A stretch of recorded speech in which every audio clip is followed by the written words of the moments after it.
My dear students and parents, this is Daniel and welcome back to our channel. Tamil Nadu medical கவுன்சிலிங்லேருந்து ஒரு முக்கியமான update கொடுத்துருக்காங்க regarding Tamil Nadu medical counselling registration. Yes, the last date for medical counselling registration has been declared. வருகிற 23ஆம் தேதி, July மாதம் 23ஆம் தேதியோட அப்ளிகேஷன் விண்டோ க்ளோஸ் ஆகிடும். இப்போ வரைக்கும் நீங்கள் ரெஜிஸ்ட்ரேஷன் பண்ணல அப்படின்னா மறக்காமல் ரெஜிஸ்ட்ரேஷன் பண்ணிடுங்க. இதை குறித்து தமிழ்நாடு மெடிக்கல் செலெக்ஷன் கமிட்டி ஒரு அப்டேட் அப்படிங்கிறத கொடுத்துருக்காங்க. அதை நான் உங்களுக்கு தெளிவாக காமிச்சிடுறேன். இது வரைக்கும் நீங்கள் நம்ம சேனலை சப்ஸ்கிரைப் பண்ணாமல் இருக்கீங்க, ஃபர்ஸ்ட் டைம் வீடியோக்கு வந்திருக்கீங்க அப்படின்னா மறக்காமல் இந்த சப்ஸ்கிரைப் பட்டன் அப்படின்னு ஒன்று இருக்கும், அந்த பட்டனை கிளிக் பண்ணி ஜாயின் பண்ணிக்கோங்க. நம்ம குரூப்பில் நம்மளுடைய யூடியூப்னுடைய சப்ஸ்கிரிப்ஷன் பேஸில் நீங்களும் வந்துடுவீங்க. அண்ட் எல்லா நோட்டிஃபிகேஷனும் உங்களுக்கு உடனுக்குடன் வரும். அப்படின்னா அந்த நோட்டிஃபிகேஷன் விண்டோ இருக்குது பார்த்தீங்களா, அந்த பெல்லையும் நீங்கள் என்ன பண்ணிடுங்க அப்படின்னா கிளிக் பண்ணி வச்சுருங்க.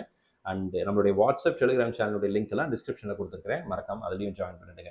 இப்போதைக்கு தமிழ்நாடு மெடிக்கல் செலெக்ஷன் கமிட்டியிலேருந்து ஒரு அப்டேட் அப்படிங்கிறது வந்திருக்குங்க. ஸோ அந்த அப்டேட் என்னன்னு சொல்லி கேட்டிங்கன்னா, இன்னைக்கு காலையில் வந்த ரீசெண்ட் அப்ளிகேஷன். ஸோ இது தமிழ்நாடுனுடைய வெப்சைட், டிஎன் மெடிக்கல் செலெக்ஷன் வெப்சைட்டில் இருக்கிறோம். இந்த இடத்துல யூஜி கோர்சஸில் last date for MBBS application அப்படின்னு கொடுத்துருக்காங்க.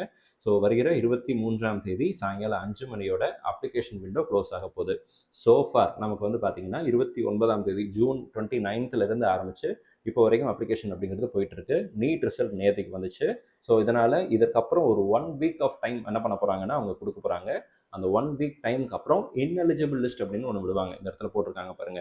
ஸோ இந்த இடத்துல இன்எலிஜிபிள் லிஸ்ட் அப்படிங்கிற ஒரு விஷயம் இருக்குது. அதாவது இந்த லிஸ்ட் ஆஃப் இன்எலிஜிபிள் கேண்டிடேட்ஸ் அப்படின்னு.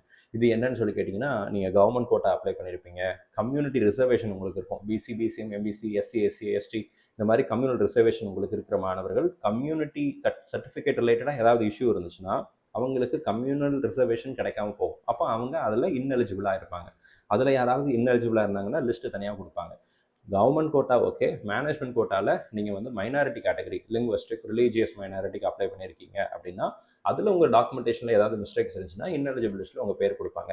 என்ஆர்ஐ அப்ளை பண்ணுறீங்க, என்ஆர்ஐ டாக்குமெண்ட்ஸில் ஏதாவது இஷ்யூ இருக்குது அப்படின்னா அப்போது அந்த மாணவர்களை இன்எலிஜிபிள் லிஸ்ட்டில் தனியாக கொடுப்பாங்க. இப்போ இந்த மாணவர்கள் எல்லாம் அவங்களுடைய டாக்குமெண்ட்ஸை ரீசப்மிட் பண்ண வேண்டியிருக்கும். எதனால் அவங்க அந்த இன்எலிஜிபிள் லிஸ்ட்டில் வந்தாங்களோ அதை ரெக்டிஃபை பண்ணுறதுக்கு ஒரு ரெட்ரஸல் விண்டோ அப்படிங்கிறது கொடுப்பாங்க.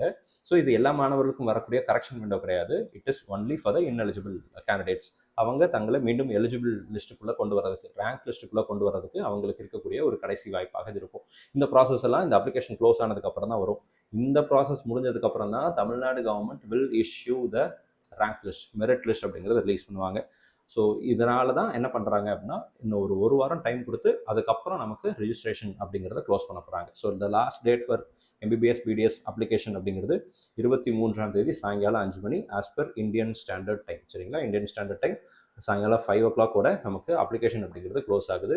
இப்போ வரைக்கும் நீங்கள் ரெஜிஸ்ட்ரேஷன் பண்ணல அப்படின்னா மறக்காமல் ரெஜிஸ்ட்ரேஷன் பண்ணிடுங்க. அண்ட் இந்த வீடியோவை உங்களுடைய ஃப்ரெண்ட்ஸ் யாராவது மெடிக்கல் கவுன்சிலிங் போட போகிறாங்க அப்படின்னா அவங்களுக்கு மறக்காமல் ஷேர் பண்ணிவிட்டு நீ அப்ளிகேஷன் சப்மிட் பண்ணிட்டியான்னு கேளுங்க. சோஃபார் தமிழ்நாட்டில் 41,000 அப்ளிகேஷனுங்கிறது வந்திருக்கு அப்படின்னு சொல்லியிருக்கிறாங்க. ஒட்டுமொத்தமாக 61,000 பேர் தமிழ்நாட்டில் குவாலிஃபை ஆகிருக்கிறாங்க. இதில் 41,000 application as of now receive ஆயிருக்கு அப்படிங்கிற ஒரு அப்டேட்டையும் மெடிக்கல் செலெக்ஷன் கமிட்டி அஃபிஷியலாக டிக்ளேர் பண்ணியிருக்காங்க. இந்த வீடியோ பிடிச்சிருக்கும்னு நினைக்கிறேன். பிடிச்சிருந்துச்சுன்னா மறக்காம வீடியோ லைக் பண்ணிடுங்க. அண்ட் நம்ம சேனலில் பார்க்கக்கூடிய மாணவர்கள் மற்றும் பெற்றோர்களுக்கு அவங்க விரும்பின மருத்துவக் கல்லூரிகளில் இடங்கள் கிடைக்கணும்னு சொல்லி உங்களுக்காக நான் ப்ரே பண்ணிக்கிறேன். All the very best and thank you so much.